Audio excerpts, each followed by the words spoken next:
selamat pagi, salam jumpa kembali bersama saya Pendeta Romo Lisyahan. Apa kabar saudara? Semoga baik ya, dan tetaplah penuh semangat di dalam menjalani hari-hari kita. Hari ini di akhir pekan ini, kita tidak boleh patah semangat. Walaupun satu minggu telah banyak kelelahan yang terjadi dalam hidup kita, mungkin pikiran kita terlalu penat, hati kita terlalu berat. Percayalah, kasih setia Tuhan selalu ada dan akan memberikan kelegaan dan kekuatan bagi kita. Amin. Sebelum kita melanjutkan segala aktivitas, mari kita meluangkan waktu untuk mendengar dan merenungkan firman Tuhan. Kita berdoa. Segala puji syukur hanya kepadamu Tuhan yang menyertai hidup kami dan memberkati kami. Terima kasih Tuhan di pagi yang indah ini atas segala berkat-Mu yang terjadi dalam hidup kami. Biarlah ini semuanya menjadi pujian kemuliaan untuk nama-Mu.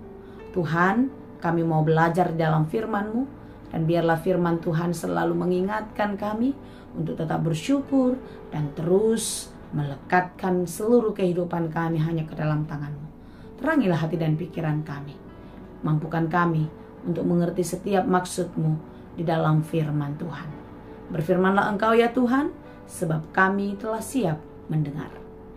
Kasih karunia dan damai sejahtera dari Allah Bapa Tuhan kita dan dari anaknya Tuhan Yesus Kristus dan Roh Kudus menyertai saudara sekalian. Amin.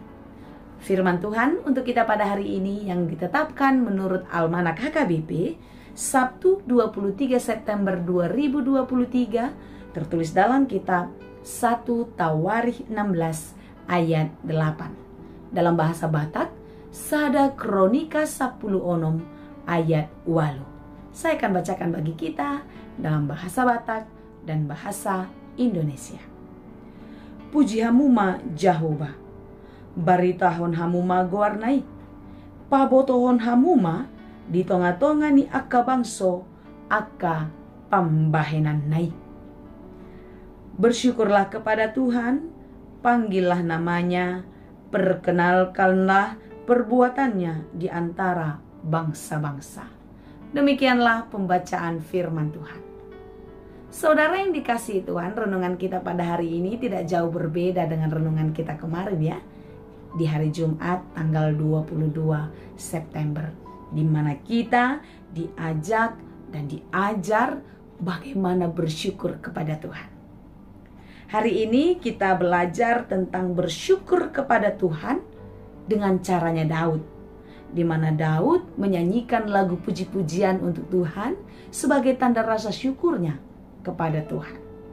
Saudara, bagaimana Daud bisa bersyukur dan bernyanyi memuji Tuhan? Bukan karena dia selalu melewati banyak kebaikan saja. Justru sebaliknya, Daud mengalami banyak kesulitan di dalam hidupnya. Baik itu ketika dia masih muda, belum menjadi raja, maupun dia sudah terpilih menjadi raja, bahkan menjadi ayah bagi anak-anaknya. Daud merasakan banyak sekali kesulitan, beban hidup yang dia alami sebagai manusia, sebagai raja, sebagai ayah. Wah, luar biasa. Tapi hari ini kita mau belajar bagaimana Daud mewarisi hati yang besar, hati yang terus bersyukur kepada Tuhan. Walaupun terkadang dia pernah mengalami krisis, tetapi bukan berarti krisis itu membuat dia mengalami keruntuhan iman. Tetapi di dalam berbagai proses kehidupan membuat Daud semakin bertumbuh dan semakin kuat di dalam imannya kepada Tuhan. Hari ini kita mau mengingat kembali apa yang sudah terjadi dalam hidup kita.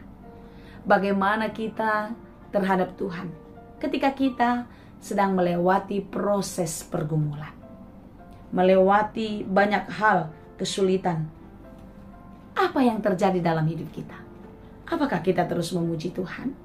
Atau kita mencari-cari jalan yang lain untuk dapat menyelesaikan persoalan kita? Kita mengingat pesan firman Tuhan di dalam Matius 7 ayat 7 ya. Mintalah, maka engkau akan diberi. Carilah, maka engkau akan mendapat. Ketoklah, maka pintu akan dibuka. Ketika kita di dalam kesulitan, ketika kita menjalani kehidupan, apa yang pertama sekali kita lakukan? Yang pertama adalah mintalah. Meminta berarti kita berdoa memohon kepada Tuhan. Memohon kekuatan, memohon perlindungan, memohon pertolongan. Itulah yang dilakukan Daud di dalam kehidupannya. Ketika musuh-musuhnya mau menghancurkan kehidupannya, dia berdoa meminta pertolongan Tuhan. Apa yang terjadi? Tuhanlah yang berperkara. Daud boleh memenangkan berbagai banyak peperangan karena Tuhan menolong. Setelah kita meminta, apa yang kita lakukan? Carilah, maka engkau akan mendapat. Ketika kita sudah berdoa kepada Tuhan, bukan berarti kita diam, duduk, tidak melakukan apa-apa. Tetapi kita disuruh mencari. Berarti beraksi, bekerja, melakukan sesuatu. Ketika kita sudah meminta, agar apa yang kita pinta itu terjadi, lakukanlah apa yang telah kita pinta itu kepada Tuhan. Oleh karena itu, saudara-saudara, bersyukur, berdoa tidak cukup hanya sampai di situ. Tetapi tanda kita bersyukur kepada Tuhan, maka kita bekerja melakukan apa yang dikehendaki Tuhan di dalam kehidupan kita. Maka percayalah, Tuhan akan memberikan. Tuhan akan mencukupkan apa yang kita perlukan. Amin. Lalu yang ketiga apa? Ketuklah, maka pintu akan dibuka. Tentu ketika mengetuk pintu, kita tidak mengetuk sekali saja. Tuk, enggak. Atau 2 kali, tuk, tuk, tidak. Ketika kita mengetuk, pintu belum dibuka, kita akan terus berusaha mengetuk sampai akhirnya pintu itu dibukakan. Ya bukan? Ya. Tapi banyak sekali anak-anak Tuhan yang mengaku dirinya Kristen, pengikut Kristus, ketika dia mengetuk, tapi pintu tidak dibuka, maka dia pergi ke pintu yang lain dan mengetuk pintu di sana. Bukankah demikian sering kehidupan anak-anak Tuhan? Kita tidak yakin akan pertolongan Tuhan. Kita tidak yakin dengan jawaban, dengan jalan keluar yang sedang Tuhan rancangkan di dalam kehidupan kita. Sehingga kita tidak sabar menunggu jawaban Tuhan. Pengkhotbah mengatakan, semua indah pada waktunya. Amin. Hari ini kita belajar untuk sabar menanti jawaban Tuhan. Oleh karena itu teruslah bersyukur, teruslah memuji Tuhan, dan nyatakanlah, serukanlah nama Tuhan untuk semua orang tahu kalau Tuhanmu, Tuhan kita itu hebat dan dahsyat. Amin. Saudara, ini bukanlah hal yang mudah bagi kita ketika kita di dalam kesulitan. Tetapi percayalah, di dalam kesulitan itu ada kekuatan Tuhan yang akan memberikan pertolongan bagi kita. Di dalam kesakitan, mungkin kita sulit untuk terus bersyukur ketika kita harus sakit begitu lama. Sudah berobat ke sana kemari, sudah berdoa minta didoakan oleh mungkin para pemimpin-pemimpin gereja, tapi ternyata kita tidak sembuh. Percayalah saudara, coba melihat bagaimana Tuhan bekerja. Bagaimana saudara yang begitu lama sakit bisa bertahan sampai hari ini. Bukankah itu adalah sebagai pertanda ada penyertaan Tuhan di dalam hidupmu? Saudaraku, jangan pernah menyerah ya. Tetaplah berdoa, tetaplah meminta, mengetuk, dan percayalah, saatnya akan tiba. Engkau akan beroleh kekuatan, engkau akan beroleh kesembuhan, dan engkau akan dipakai Tuhan untuk menjadi saksi Kristus di dalam kehidupanmu. Kami bersyukur kepadamu ya Allah. Kami bersyukur. Teruslah katakan, aku bersyukur. Terima kasih Tuhan, aku bersyukur. Dan orang-orang yang menyerukan namamu menceritakan perbuatan-perbuatanmu yang ajaib. Di dalam bersyukur, kita sedang bersaksi. Dan di dalam kesaksian hidup kita, orang lain mencintai Tuhan lebih sungguh lagi.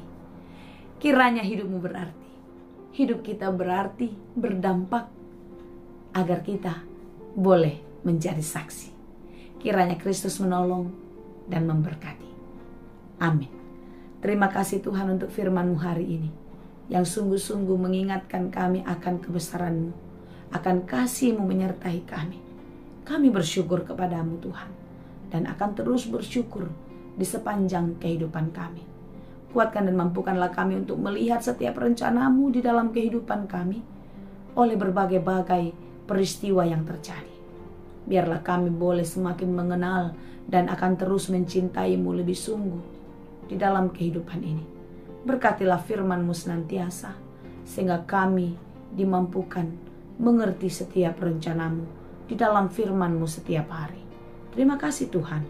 Di dalam Yesus kami berdoa. Anugerah Tuhan kita Yesus Kristus, kasih karunia Allah Bapa, dan persekutuan Roh Kudus, itulah kiranya yang menyertai dan memberkati kamu sekalian. Amin.